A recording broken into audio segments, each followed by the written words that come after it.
रीवा जिले का इकलौता जनता के लिए समर्पित पार्क के नाम से बना सिविल लाइन अटल पार्क अब ठेके में चलेगा, जिसकी हाल ही में टेंडर की प्रक्रिया शुरू कर दी गई है। अब जनता के लिए अटल पार्क में आने जाने पर टैक्स लगेगा। टेंडर की प्रक्रिया पूरे होने के बाद जिस ठेकेदार द्वारा यहाँ का टेंडर लिया जाएगा, उसी की देखरेख में इसका संचालन होगा। हालांकि अभी यहाँ के रेट निर्धारित नहीं हुए हैं कि यहाँ आने जाने और घूमने का कितना शुल्क लगेगा। फिलहाल अटल पार्क की टेंडर प्रक्रिया ऑनलाइन प्रारंभ हो चुकी है। अधिवक्ता बीके माला ने कहा कि जनता के लिए 24 घंटा योग, व्यायाम, ध्यान, भ्रमण, सामान्य लोगों से मिलन परिचय करने का एकमात्र स्थल अटल पार्क था, उसमें भी अब टैक्स लगेगा। यह दुर्भाग्य की बात है। अधिवक्ता बीके माला ने बताया कि पूर्व में अटल पार्क जनता के लिए 24 घंटे निःशुल्क खुला रहता था और जनता से यह वादा भी किया गया था कि अटल पार्क उनको समर्पित किया जाता है, लेकिन जनता की आंखों में ही धूल झोंककर अब कतिपय लोगों द्वारा इसकी टेंडर प्रक्रिया शुरू कर दी गई है। टेंडर प्रक्रिया के मुताबिक आम लोगों के लिए यह पार्क सुबह 6 बजे से 8 बजे तक निःशुल्क रहेगा, जबकि उसके बाद शुल्क लगेगा। टेंडर प्रक्रिया में अधिवक्ता बीके माला द्वारा आपत्ति लगाई गई है और दस्तावेज शासन को भेजा गया है। अधिवक्ता बीके माला की मांग है कि अटल पार्क नगर निगम के आधिपत्य में रहे और पूर्व की तरह ही यह जनता के लिए 24 घंटे निःशुल्क रहे। उन्होंने इस बात की भी आशंका व्यक्त की है कि यह अटल पार्क में कहीं आगे चलकर वैवाहिक स्थल या कार्यक्रम स्थल का रूप भी धारण ना कर ले। में एक अटल सिविल लाइन के पास एक जमीन पड़ी थी। सिविल लाइन की जमीन में अटल पार्क के नाम से एक बड़ा नगर निगम क्षेत्र के अंतर्गत पार्क विकसित किया गया था, जिसको अटल पार्क का नाम दिया गया और एक भव्य कार्यक्रम किया गया था।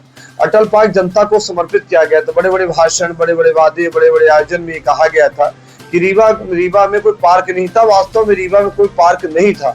इंदौर, भोपाल की तर्ज पर एक छोटा सा पार्क रीवा में बनाया गया था, जो अटल पार्क के नाम से जाना जाता था। तो अटल पार्क सार्वजनिक पब्लिक के लिए बनाया गया था, जिसमें आम जनता जाए, टहले, घूमे, व्यायाम, योगा, वह जो भी लोग मिलना हुआ, लोगों सत्संग हुआ, आए दिन वहां पर नगर निगम कमिश्नर हम देखते हैं कोई म्यूजिक कार्यक्रम करवाते थे। नगरीय कला, कृत्य व सांस्कृतिक, साहित्य, कला, संस्कृत से जुड़े हुए लोग, यहाँ तक कि मीडिया के बंधु पर प्रेस कॉन्फ्रेंस भी हो जाती थी। तो यानी निःशुल्क जनता के लिए नगर निगम के अंतर्गत समर्पित हुआ था, जो 45 वार्डों की जनता के साथ साथ दूर दराज के आए हुए अन्य ग्रामीण लोग भी वहां पर ठहरते थे, बैठते थे। पर अभी 28/7/2025 को एक टेंडर कॉल हुआ है, जिस टेंडर में यह दृष्टिगोचर हो रहा है कि टेंडर में एक निर्धारित किया गया कि अटल पार्क का टेंडर किया गया। तो टेंडर के विज्ञापन है, टेंडर की कॉपी हमारे पास है, तो ऑनलाइन टेंडर है, सबको दिख रहा है, पूरे देश को दिख रहा है। बड़े दुर्भाग्य के साथ कहना पड़ रहा है कि रीवा की जनता के लिए जो पार्क समर्पित था, वो पार्क में भी टैक्स लगेगा। यानी कुछ घंटे के लिए खुलेगा, पर उसके बाद वो प्रतिबंधित रहेगा, उसमें टैक्स लगेगा। हमारे रीवा में इको पार्क, जो नदियां, जल सरोवर पब्लिक के लिए होती थी, सार्वजनिक चीजें होती थी, पानी को छूने के लिए, मंदिर में दर्शन करने के लिए टैक्स लगे। उसी प्रकार हमारा अटल पार्क, जो अटल बिहारी वाजपेयी जो सार्वजनिक नेता थे, समाज कल्याण के काम करते थे, उनके नाम से पार्क बना, उसमें भी टेंडर कर दिया गया।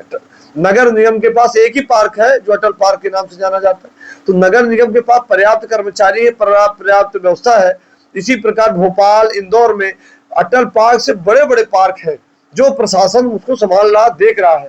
आज अटल पार्क में टेंडर करने की क्या जरूरत थी, जिसको नगर निगम के अधीनस्थ कर देना चाहिए था और नगर निगम उसकी रूपरेखा, व्यवस्था, साफ सफाई, मेंटेनेंस का काम करती, तो टैक्स की आवश्यकता नहीं थी। आपने देखा होगा राज कपूर ऑडिटोरियम बना, जो कला, संस्कृत, साहित्य के लिए बनाया गया था, पब्लिक के लिए बनाया गया था, और पब्लिक की जमीन, मध्य प्रदेश शासन की जमीन राज कपूर ऑडिटोरियम की बनाई गई थी, दी गई थी। तो उसमें तो कोई गवर्नमेंट की जमीन लगी नहीं थी, वो पैसा लगा नहीं था, जनता का पैसा, यानी जनता की जमीन थी। उस पार्क, उस ऑडिटोरियम को काहे के लिए दे दिया कि विवाह घर के लिए। आज अधिकतर कार्यक्रम विवाह वहां होते हैं। उसी प्रकार राज कपूर ऑडिटोरियम को जो पीछे का दरवाजा खोला गया, ये मैं पहले भी कह रहा था, आज भी कह रहा हूँ, ये इसी आयोजन से खोला गया कि पीछे का दरवाजा करके और पीछे पार्किंग बनाई गई थी। तो राज कपूर ऑडिटोरियम के पास कोई पार्किंग नहीं थी, विवाह उत्सव होते थे, रोड थी और ब्रिज थी, तो पीछे से रास्ता खोल के सामने अटल पार्क के सामने पार्किंग बनाई गई, ताकि राज कपूर ऑडिटोरियम का विवाह हाल चलता रहे। यहाँ पार्किंग व्यवस्था कर दी गई, इसीलिए राज कपूर ऑडिटोरियम के पीछे का दरवाजा खोला गया। आज ये बात प्रमाणित हो गई। आज ये बात सिद्ध हो गई कि प्रायोजित तरीके से हर मामले में धनार्जन करने का प्रयास किया जा रहा है और योजनाबद्ध तरीके से कार्य किए गए हैं। और निश्चित तौर से पार्क के लिए पूरे रीवा जिले के नगर निगम क्षेत्र की खुशहाली थी और निश्चित तौर से बेहतर पार्क बना था। इस पार्क की सौगात हमारे माननीय मंत्री जी, मध्य प्रदेश शासन श्री राजेंद्र शुक्ल जी और माननीय सांसद श्री जनार्दन मिश्र जी, हमारे रीवा के सम्मानित सभी विधायक उस कार्यक्रम में आयोजन में उपस्थित थे।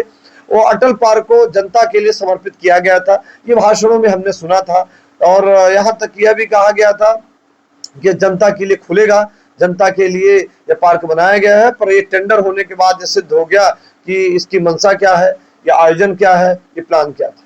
जनता को खुले में साफ रहने के लिए भी टैक्स देना पड़ेगा। निश्चित तौर से उसमें टैक्स देना पड़ेगा, जाना पड़ेगा। मान लीजिए कि आप 2 घंटा खोलते हैं या 3 घंटा खोलते हैं, उसके बाद तो अन्य टाइम टैक्स देना पड़ेगा ना। तो 2 घंटे में किसी का व्यायाम नहीं होता, कोई आदमी टहल नहीं पाता, हो सकता है कोई मिल नहीं पाता या अपने पार्क में बैठ नहीं पाएगा। कोई आ गया थका हारा, वो आदमी बैठ जाएगा, वहाँ आयोजन मिलने के लिए हो जाएगा। बड़ी बड़ी प्रेस कॉन्फ्रेंस वहाँ हो जाती थी। अन्य जो कला संस्कृत साहित्य के लोग थे वहाँ पर संगीत महोत्सव भी करते थे, छोटे छोटे आयोजन कर लेते थे। अब कोई भी कार्यक्रम वहाँ करेंगे वहाँ टैक्स लगेगा, वहां पर वह आपको टैक्स देना होगा, यानी वह कर देना होगा, उसके बाद आप जाएंगे। जिस प्रकार इको पार्क है, जनता का पार्क है, उसमें भी टैक्स लग रहा है। तो हर जगह रानी तालाब में आप देखिए टैक्स लग रहा है, मंदिर में आप जाइए पार्किंग टैक्स लग रहा है, संजय गांधी जाइए टैक्स लग रहा है। यानी अब हमारी रीवा की जनता टैक्स ही देगी और कुछ नहीं।